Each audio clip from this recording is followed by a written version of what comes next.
नमस्कार, मी ज्ञानदा चव्हाण. पैसा झाला मोठामध्ये आपलं सगळ्यांचं स्वागत. अगदी गेल्याच आठवड्यामध्ये शेअर बाजारामध्ये तेजी परत येण्याचे अंदाज वर्तवण्यात येत होते, परंतु आठवड्याभरातच सगळं चित्र पालटलं आणि संपूर्ण आठवडाभर बाजारामध्ये घसरणच पाहायला मिळाली. सेन्सेक्स पुन्हा एकदा 19,500च्या आसपास रेंगाळतोय आणि त्यातच आणखी एक गंभीर गोष्ट म्हणजे सेंट्रल स्टॅटिस्टिकल ऑर्गनायझेशननं जीडीपीचे आकडे जाहीर केलेत आणि चालू आर्थिक वर्षात जीडीपीच्या विकासाचा दर हा 5% खाली उतरण्याचं भाकीत वर्तवण्यात आलंय आणि सरकारनं आतापर्यंत वर्तवलेली सगळी भविष्यवाणी या नव्या भाकितामुळे अडचणीत सापडली आहे.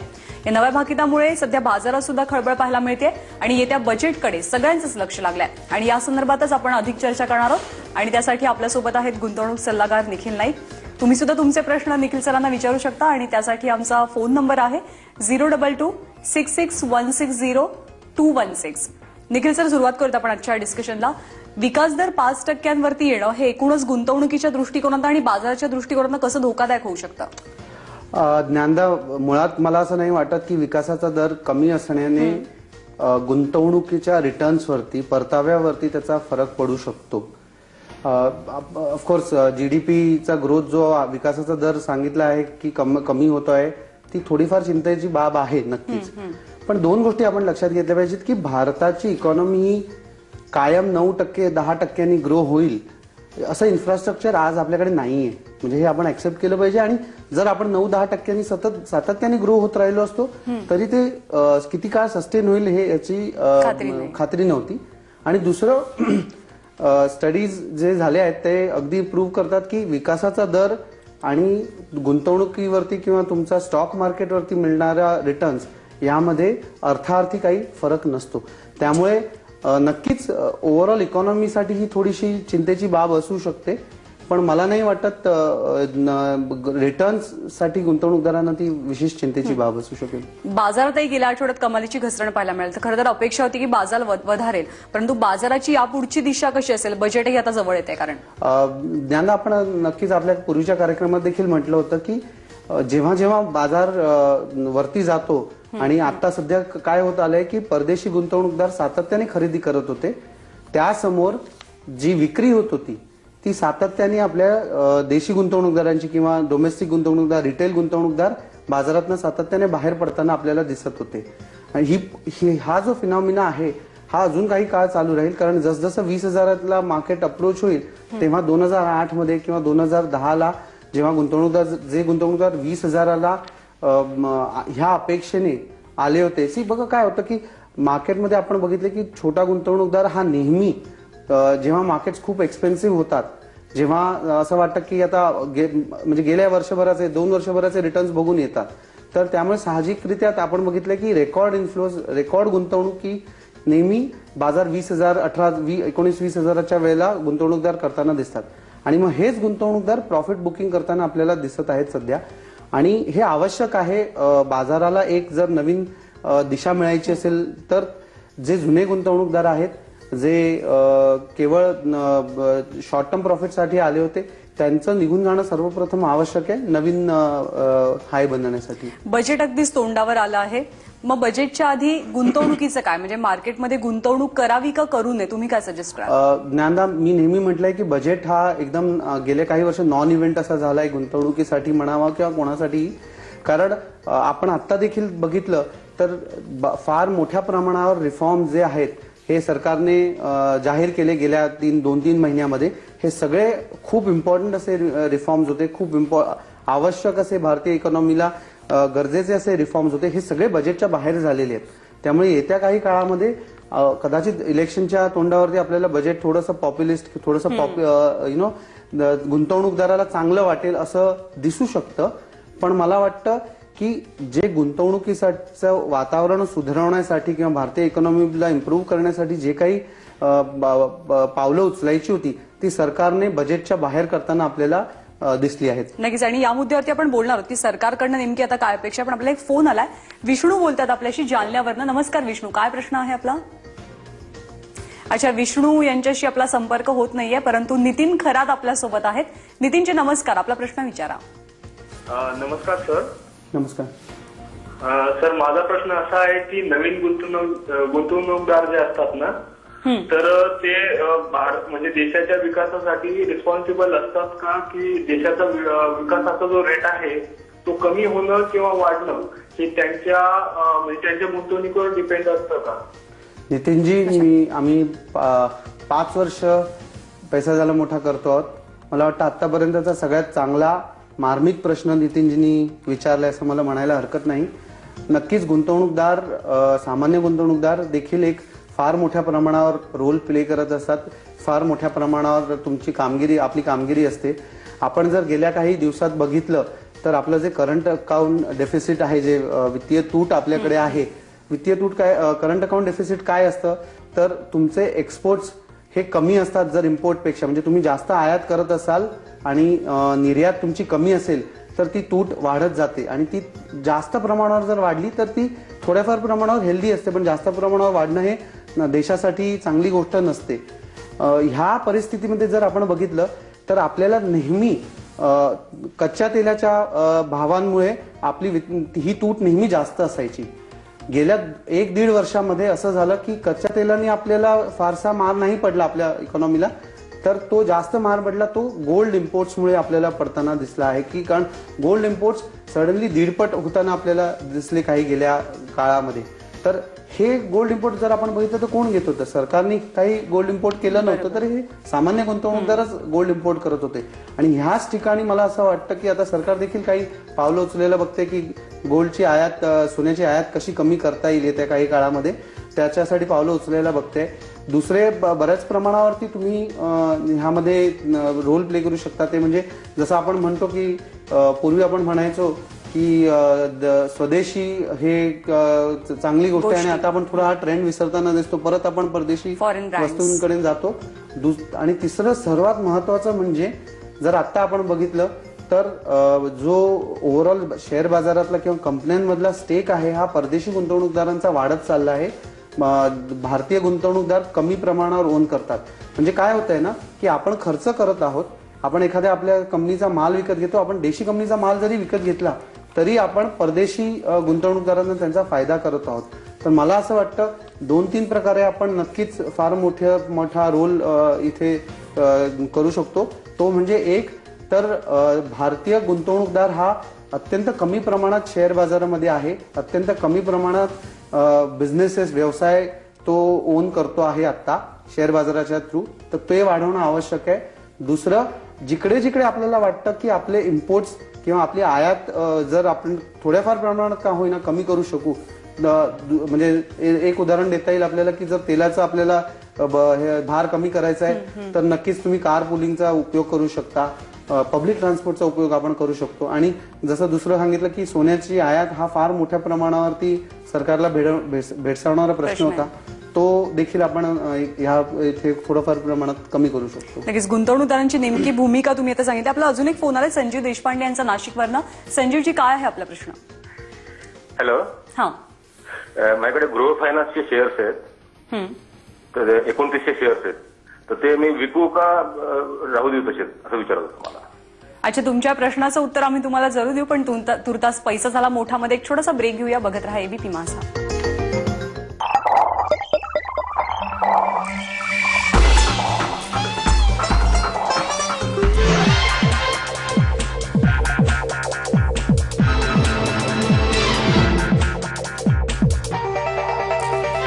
पैसा झाला मोठा मध्ये आपल्या सगळ्यांचं पुन्हा एकदा स्वागत. संजीव देशपांडे यांनी ब्रेक आधी आपल्याला प्रश्न विचारला, परंतु संजीवजी मला आपल्याला सांगायचंय की स्पेसिफिक स्टॉक संदर्भात कधीच आपण पैसा झाला मोठा या कार्यक्रमाच्या माध्यमातून कोणतेही भाष्य करत नाही किंवा कोणताही सल्ला देत नाही. पण निखिल सर, याला जोडूनच मला एक प्रश्न विचारायचा की व्याजाचे दर सध्या कमी होत आहेत आणि होम लोन फायनान्स करणाऱ्या ज्या कंपन्या आहेत त्या कंपन्यांवरती याचे कसे परिणाम पाहायला मिळतील एकंदरीत? ज्ञानदा, 2 गोष्टींचं आपण बघितलं पाहिजे की मी अजून एक त्याला जोडून घेईन की रिअल एस्टेटची डिमांड कशी राहील जर व्याजदर कमी झाले तर. एक लक्षात घेतलं पाहिजे आपण की रिअल एस्टेटची डिमांड आणि गृह कर्जांना मिळणारी डिमांड देखील ही व्याजदर सेन्सिटिव्ह कधीच नव्हती. त्यांचे प्रॉफिट्स, गृह कंपन्यांच्या प्रॉफिट्सवरती मी येतो, पण जी डिमांड ही व्याजदरावर अवलंबून नव्हती. डिमांड आता देखील वाढू शकते जर भारतातले रिअल एस्टेट प्राइसेस कमी झाल्या तर लगेच परत डिमांड वाढू शकते.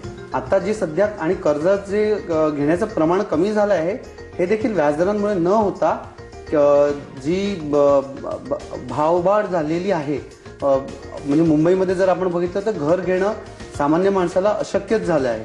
तर त्या जर प्राइसेस कमी झाल्या तर नक्कीच रिअल इस्टेटची डिमांड वाढू शकेल.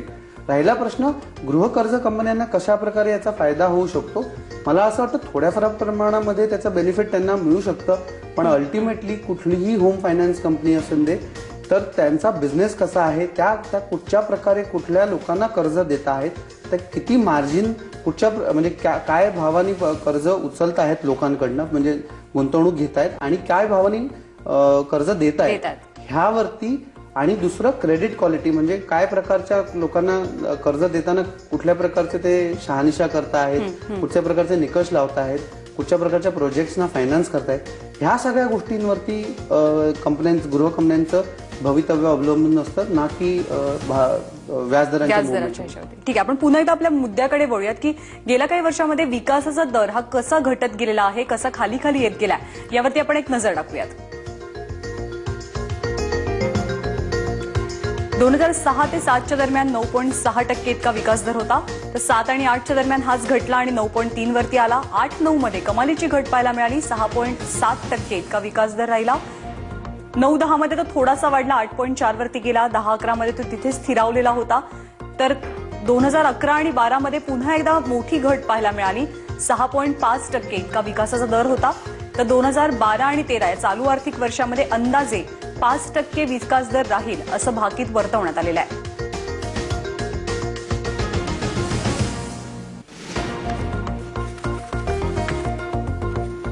पुन्हा एकदा निखिल सर मी तुमच्याकडे येते. आपण या सगळ्या ग्राफिक्सचा विचार केला तर सरकारनं आता नेमक्या कोणकोणत्या उपाययोजना करायला हव्या आहेत विकासाचा दर वाढवण्यासाठी, मग अशी काही खरं तर मुद्दे तुम्ही मांडलेत ह्या अनुषंगानं. जर आपण बघितलं ज्ञानदा या ग्राफकडे काळजीपूर्वक लक्ष दिलं तर आपण ज्या आणि थोडंसं आपण अजून जास्त मागे गेलो या डेटामध्ये, तर 1980 पासून जर आपण बघितलं किंवा 90 जेव्हा आपण ओपन झाली इकॉनॉमी तेव्हापासून जर बघितलं तर साधारणतः सरासरी आपण 6.5% दराने नेहमी आपला विकासाचा दर राहिलेला आहे.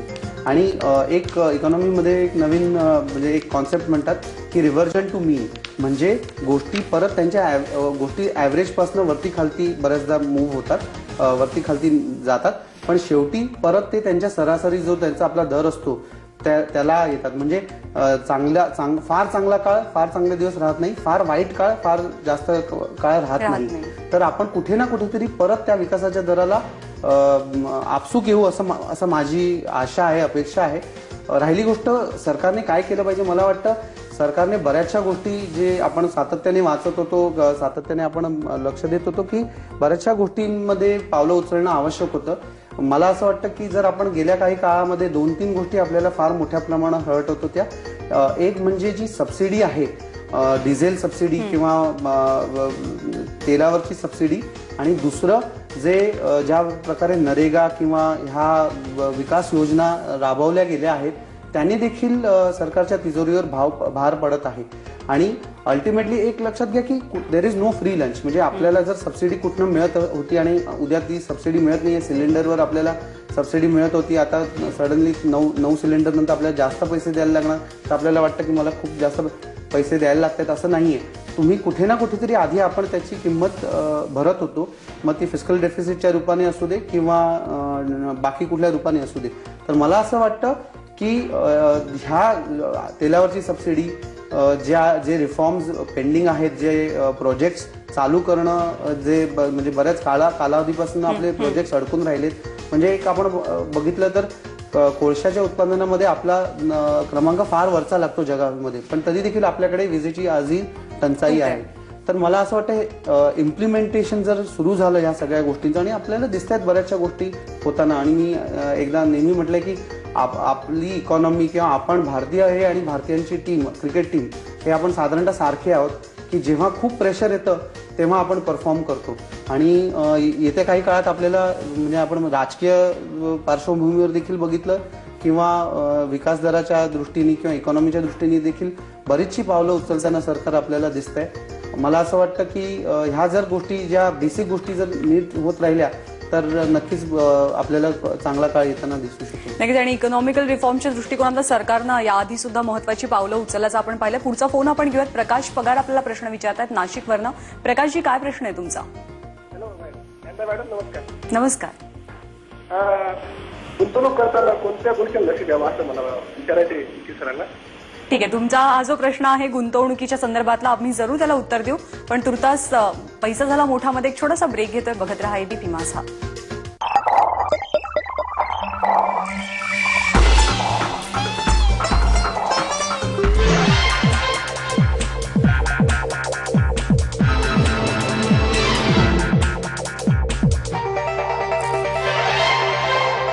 नंतर पैसा झाला मोठामध्ये आपल्या सगळ्यांचं पुन्हा एकदा स्वागत. प्रकाश पगार यांच्या प्रश्नाला आपल्याला उत्तर द्यायचंच आहे, परंतु आपल्याला अजून एक फोन आलेला आहे मनोज शिंदे यांचा डोंबिवलीवरनं. मनोजजी, तुमचाही प्रश्न तुम्ही विचारा. माझा प्रश्न असा आहे की एक माझे लॉंग टर्मचे गोल आहेत, आणखी पुढे जवळजवळ 15 ते 17 वर्ष. तर माझ्या इक्विटीमध्ये परत बाकी टॅक्स सेविंग मध्ये, तर ते चालू ठेवायचं का? तरी मार्केट त्याला काय परिणाम पडेल का सध्याच्या मार्केटचा? अच्छा, ठीक आहे. मनोजजी, मला असं वाटतं की जर लॉंग टर्म तुमचा प्लॅनिंग असेल आणि तुमचं वय तुम्ही यंग आहात, तर मला नाही वाटत की शेअर बाजाराशिवाय शेअर बाजार किंवा इक्विटी म्युच्युअल फंड सारखा तुम्हाला दुसरा चांगला पर्याय कुठचा असू शकेल. जसं मी नेहमी सांगितलं, ते तुम्हाला 2-3 वर्षांनी पैसे लागणार आहेत, ते तुम्ही शेअर बाजारात गुंतवणूक कमी करावी त्यांची, आणि जे पैसे तुम्हाला 5-10 वर्ष लागणार नाहीयेत, ते पैसे नक्कीच तुम्ही लॉंग टर्म मध्ये चालू ठेवू शकता. SIP चालू ठेवा. कारण मी माझ्या गेल्या 16-17 वर्षाच्या करिअरमध्ये बघितलंय की SIPनी जी वेल्थ क्रिएट केली आहे, ज्या प्रकारे संपत्ती क्रिएट केली आहे, ती मी आणि फिगर्स कधी आपण कार्यक्रमात दाखवू की ती रिअल एस्टेटनी देखील करता केली नाही. एज फॅक्टर येणे याच्यामध्ये कुठेतरी कारणीभूत ठरतो. एज फॅक्टर म्हणजे आपल्याला कन्सिडर करावा लागतो. हो, नक्कीच एज नक्कीच कन्सिडर केलं पाहिजे. आणि तुमचे जर शॉर्ट टर्म काही ध्येय असतील, गोल्स असतील, ते पैसे तुम्ही ह्यामध्ये ठेवू नयेत. जे पैसे तुम्ही पुढची 10 वर्ष अगदी निर्धास्तपणे ठेवू शकता, ते नक्कीच तुम्ही ह्यामध्ये ठेवावे. प्रकाश पगारांनी आपल्याला विचारलेलं होतं की गुंतवणूक करताना नेमकी काळजी काय घ्यायची, तर मी थोडंसं जोडून घेते की आत्ता काय घ्यायची आणि लॉंग टर्म साठी पण काय घ्यायची. मी असं सांगेन, आज असो किंवा लॉंग टर्म साठी असो, वॉरेन बफेटचे मी 2-3 वाक्य तुम्हाला सांगेन. सर्वप्रथम त्यांनी म्हटलं की गुंतवणुकीचं सर्वप्रथम ध्येय असतं की ते तुम्ही पैसे गुंतवता ते परतावा येण्यासाठी. तर हे मूळ तुम्ही लक्षात ठेवावं.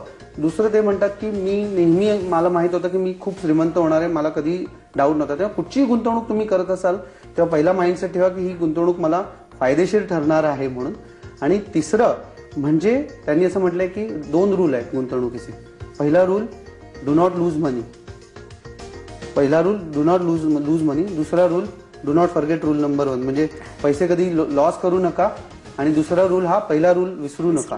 तर मला असं वाटतं ह्या 3-4 गोष्टी जर तुम्ही लक्षात ठेवल्या, तुम्हाला किती परतावा हवा आहे म्हणजे केवळ लोभासाठी तुम्ही एखाद्या गुंतवणुकीच्या मागे जाऊ नका. त्या गुंतवणुकीचा सारासार विचार करावा, ती जे रिटर्न्स येणार आहेत ते, आणि तुमच्या अपेक्षेला तुम्हाला जी गरज आहे तेवढा परतावा जर तुम्हाला येत असेल तर त्यातनं निघणं आवश्यक आहे. ह्या जर तुम्ही बेसिक गोष्टी लक्षात ठेवल्या तर मला वाटतं तुम्ही नक्कीच यशस्वी गुंतवणूकदार बनू शकता. म्हणजे सावधपणे गुंतवणूक करणं केव्हाही चांगलं. निखिल सर, नेहमीप्रमाणे या विषयावरती तुम्ही खूप चांगलं मार्गदर्शन केलं, त्याबद्दल थँक्यू सो मच. आणि यानंतर पैसा झाला मोठामध्ये इथेच थांबतोय. ताज्या घडामोडींसाठी बघत रहा एबीपी माझा.